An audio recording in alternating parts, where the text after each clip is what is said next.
Lowe, Dames, Burnett, and Chris, you're here too. So we have a quorum. Um, Call a meeting to order. Wait. Just let Jacinta get everything set up. Okay, we're She's still got not the, there. it's now live streaming, but she has to post the link on the web page, and that's Gotcha. as soon as Okay, she does gotcha. that, we'll be able to go.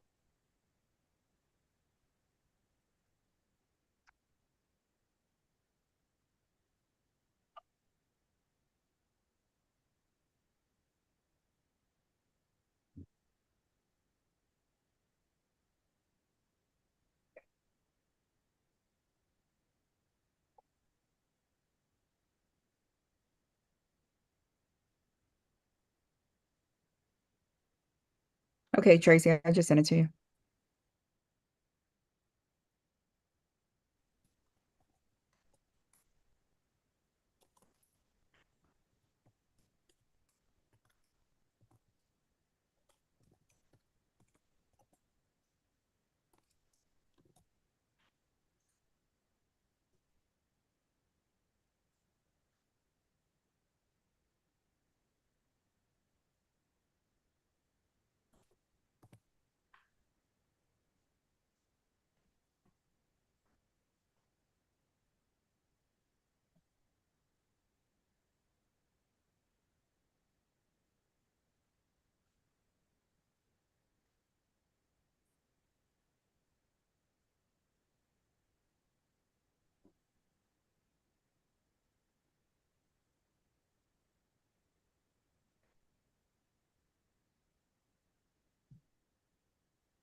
Okay, the link is live. You're good to go. Okay, thank you. Call a meeting to order at 1:08 p.m. Doctors Rochelle, Burnett, and Dames and Lowe are present, so we have a quorum for the committee. Um, and I assume that the agenda meets the criteria. Any public comments yet, Van? None at all, sir. Okay. So on the agenda, first item on the agenda is the status of our rule change. So Patricia, can you tell us where that stands?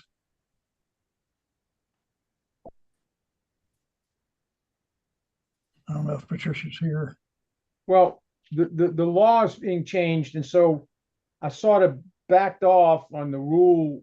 I think we're going to have to back off on the rule till the law is finished to finalize it. The law, it really sets the fees, The and then rule, we'll Okay, the rule I'm sorry, change currently, Van. right Yeah, now, go ahead. Sorry. oh no, Sorry. I was to say that it has been published in the Register in January, and the public comment period was up at the end of February.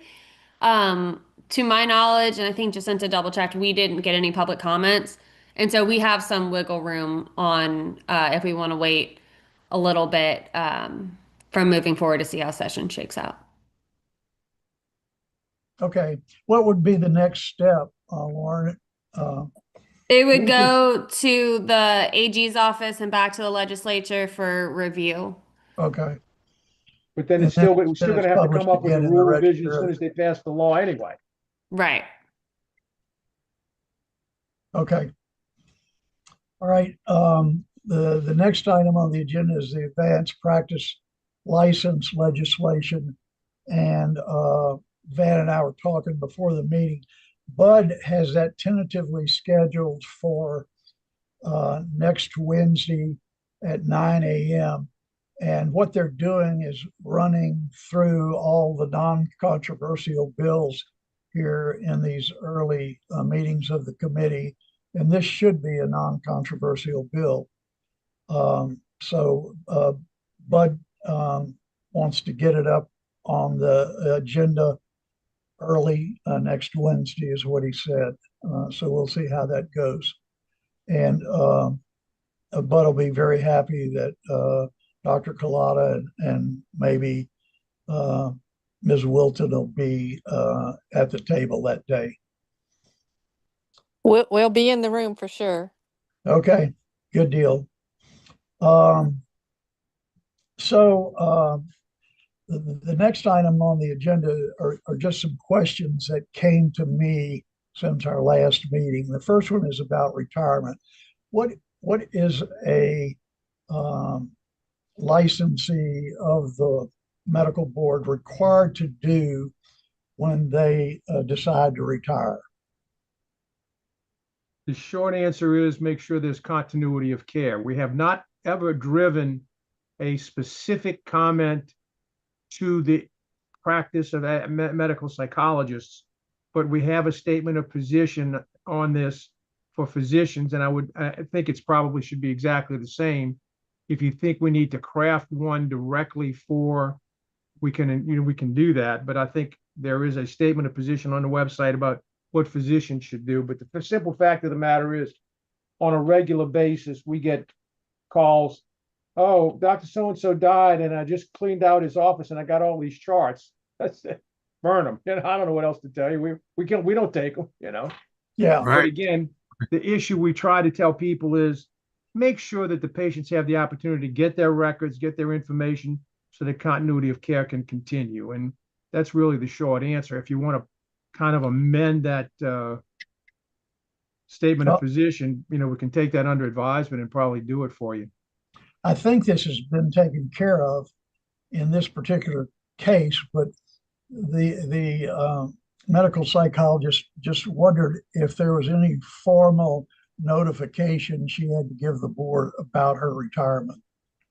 Well, if she wants to keep her license, she has to just renew her license. If she doesn't want to keep a license, she can either inactivate it immediately and we don't give a refund on it, or she can wait till the next renewal and not renew. Okay. Now, I think, though, that there are some things that maybe the state board doesn't talk about, but in terms of, legal issues of whether she needs to keep her records for a certain amount of time, those are other things that ought to be considered by, the medical psychologist to recommend to her. Yeah. I think she's well acquainted with the requirements for retention of records and continuity of care. She just wondered if there was something formal she had to do with the board, and apparently just has to do with renewal of the license. Okay, the next question has to do with CME. If a medical psychologist license, this is all hypothetical, is suspended, what are their requirements for continuing education? They would be held to, whenever they were off of suspension, they would have to have completed the necessary requirements to get their license brought up to speed. Okay. We do that with the doctors. Okay. And I know as a former member of the psychology board, it's the same way. If you are suspended or you lapse or whatever, you have to have all your CE completed to be reinstated. Including during the years you're suspended, if it's several years. Okay. And the last question had to do with self-reporting, and I've already gotten an answer to that. It goes through the Department of Investigations. So that's the answer that I needed. And the last item on the public section of the agenda has to do with the compact licensure. The Louisiana Psychological Association has a bill up to join a SIPAC, which is a compact legislation for psychologists. And there have been 42 states that have approved this legislation. Louisiana has not, but they do have the legislation in the hopper for this legislative session. It's already gone before the House Health and Welfare Committee this week. It passed 12-0 with some very minor amendments. Patricia, did you have a chance to look at that legislation? I did read through it. Was there something in particular that you were concerned about? No, I just wondered if the board, if the medical board had any problems with it. Well, it doesn't it will apply to you require- all. Well, what it will require is that anyone who wants to participate in the SIPAC legislation will have to maintain licensure with LSBEP. And there are some LAMP members who are members of SIPAC, but have dropped their licensure with LSBEP, and they'll have to reinstate that license if they want to be a part of the compact. It's not clearly, we're the only state that I'm aware of that has two separate licensing regulatory boards for psychologists. And so in other states, this hasn't presented a problem. And I didn't know if I would like the legislation to say specifically LSBEP is the licensing authority for those in the SIPAC. It doesn't say that, but I've talked to several people on the SIPAC commission. They all agree that a person has to be licensed by the psychology board. This has nothing to do with prescribing. Their term for it is telepsychology. I've spoken to the author of the bill, Annie Spell, and that's the way she interprets it. And I just wanted to be sure the board didn't have any concern about it. I don't think medical psychologists have accepted the fact that they would have to have that dual licensure to participate in SIPAC.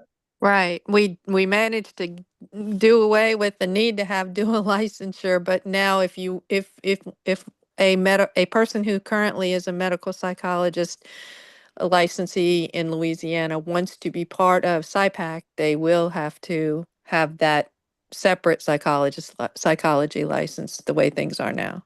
Right. And, Okay. and Good. there is a very good chance, based on last session, that there is some unique language hidden deep inside of almost every, and it's in this bill, I read it, but it's in almost every compact bill that the governor has objected to, and he may object to it and veto this bill too. I don't know what he's going to do. I have one question about it, Van. If our requirements for telehealth require that the patient be in Louisiana, and the very goal of compacts is to open up practice, usually some form of telehealth in other states. How does that jive with what the board requires? Well, we are involved in compacts in many of our licensed classes. The problem that we saw last year was there was a dietitian compact, and hidden deep inside of it, for the first time, somebody on the fourth floor recognized or decided to take action, because it says that the compact shall make rules which have the force of law in Louisiana. And the fourth floor did not like that at all, and so they vetoed the bill. And this is buried in that bill that Annie has put up. And it's not our bailiwick, so I'm staying out of it. But if, for example, a psychologist licensed under our board as a medical psychologist chooses to go and get a psychology license or kept his psychology license and joins the PAC, the one thing he's cautioned about is when he goes outside of this state, he has no prescriptive authority, number one. Number two, he would have to follow the laws of the state in which he practices with regard to prescriptive authority. And I don't know how other states have handled prescriptive authority for psychologists. I just know what we do here in Louisiana. So again, there's a myriad of things that have to happen. And I can't believe that the same person that read the bill last year and vetoed it won't make the same comment to the governor, but who knows what's going to happen? I mean, it's the legislature. What can I say? Yeah. Well, this bill does not prescribe, pertain to prescribing at all, but you're right. I honestly don't know how all of that works. Well, let me ask you this. Are you aware of any states that allow non-MPs or regular just clinical psychologists to prescribe? Well, If they have the license, for example, in New Mexico, there's an additional license to prescribe. Okay, so I'm that's sorry, not all of the states refer to prescribing psychologists as MPs. Some of them just call them prescribing psychologists.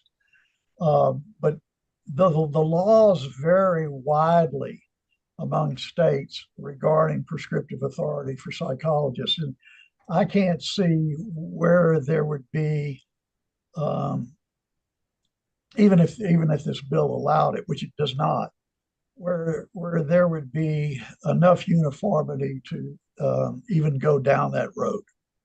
Well, I can tell you you're probably right, and I would agree with you wholeheartedly. But the bigger issue is if one of our licensees of this board were to join the PAC, he's joining the PAC as a psychologist, and if he wanted to prescribe in Arizona, he could not do it on the basis of this license here. He would have to qualify uniquely in Arizona to get the privilege to do so. It would be my interpretation, but that's the interpretation of a gynecologist. Maybe Ms. Wilton would have a different one. Well, that's my understanding too. Yeah, there is no PAC for prescribing psychologists. So like you said, I would find it hard to believe that that's anything in the near future because there's so much lack of uniformity. And there's no reciprocity Correct. between the states that do have Right. prescriptive authority. So to me, that would be the first step to any kind of PAC is you're going to have to demonstrate some kind of reciprocity period before you start talking about telehealth and yeah.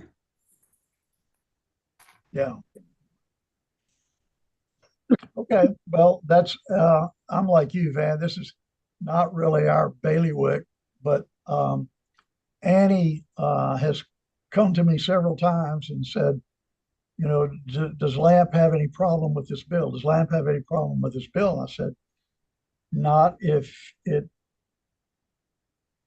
works the way I understand it to work, and that is the psychologists, the medical psychologists will have to be licensed by the psychology board. And she said that's absolutely what we're going to require. So those who want to do it can do it. Okay, next we have to go into executive session. We have two. Wait, Wait, can stop. just going back to the rule change, I wanted to follow up on one thing. We also created new forms for advanced practice to fill out for CE and for patient data. Are we going to start using those forms before the rules go through? Are they connected in any way? They're connected, and so we will have to go ahead and pass that through the rule process, put the forms out at that point once it gets approved.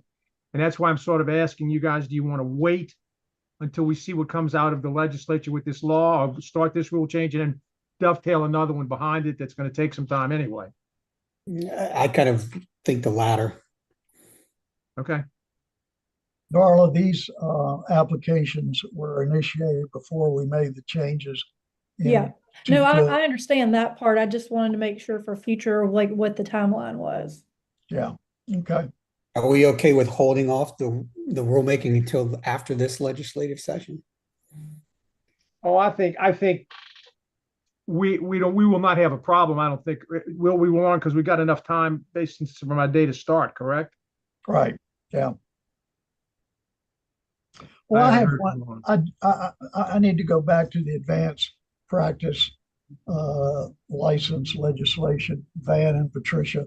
We don't have anything in that bill about the process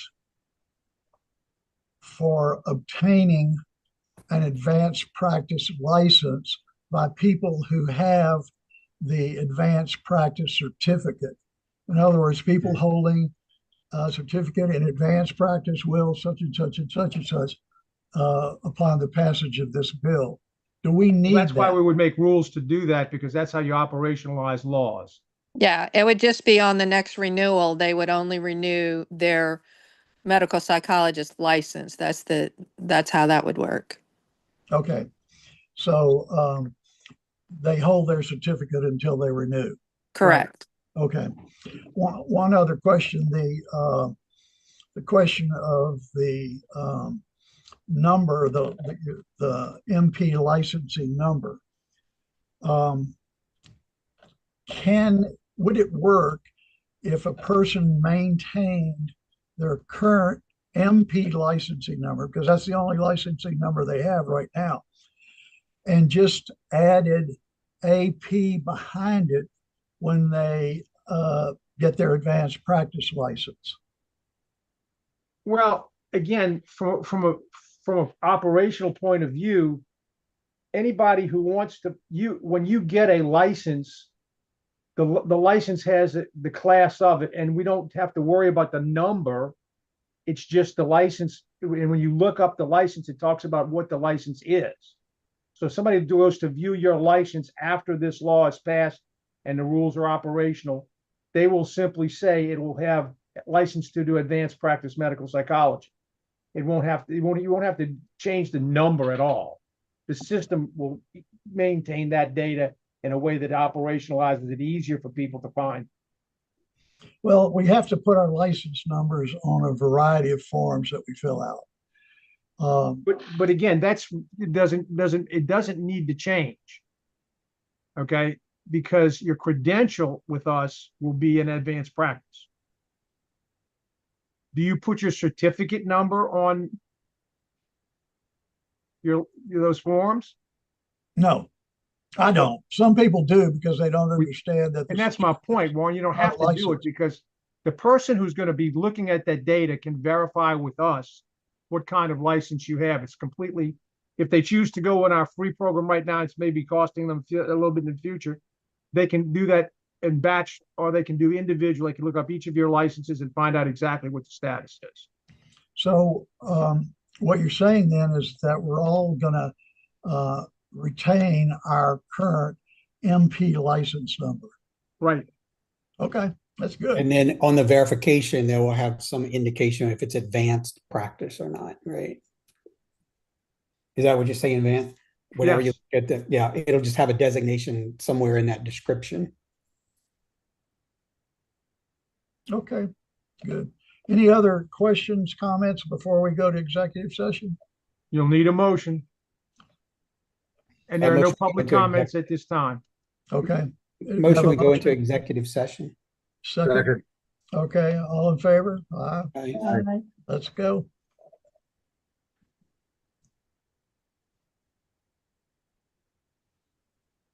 You'll see a little thing to click to join. It'll pop up shortly as Jacinta gets it working.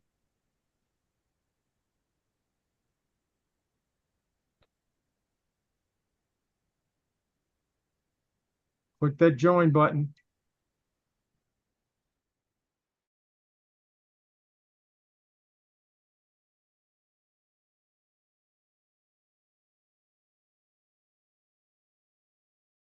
Jacinta, can you hear me?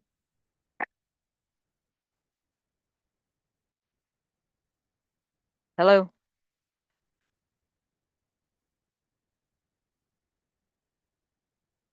Just leave me out here.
Are we in the meeting?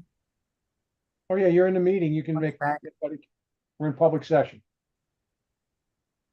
Okay, we have two motions from the executive session. The first one is on number 123901. Do we have a motion? The motion on that is that this particular application be rejected, and that the individual be informed of the reasons why and what they need to do to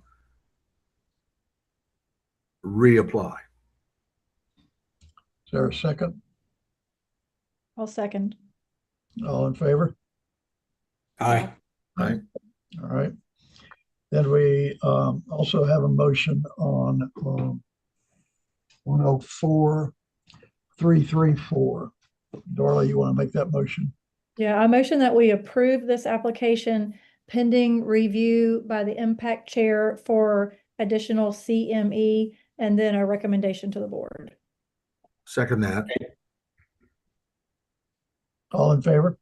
Aye. Aye. All right. Van, when is the board scheduled to meet again? Do you know? I'm sorry, the dog was It's barking. March 30th, I had to turn off the dog was barking. It's on the 30th of this month. but Okay. there's only going to be, An executive session, No so- public session. yeah, there's not going to be a public session, and so this wouldn't come up in March. Until there is a public session. Correct. Okay. All right. Okay. Anybody else have anything, any public comments, Van? There are no public comments at this time. All right. Motion to adjourn? One thing though, I just Sure. wanted to, that I was unable to download the cloud share at all. I kept getting a pop-up saying it was a network problem. So I would appreciate it if IT could take a look at that before our next meeting. I'll take a look at it. I was actually in CloudShare today, so I know the site is up and running, but I'll look into it for you. Thank you very much. You're very welcome. I make a motion for adjournment. Second. All in favor? Thank you all for all you do. Appreciate you. Yeah. Thank you. Thank you, Thank Van. you. Appreciate All it. right. Thank you, Appreciate guys. I appreciate it too. Y'all See you take care. Have a next great time. weekend. Bye-bye. Happy spring. Happy spring.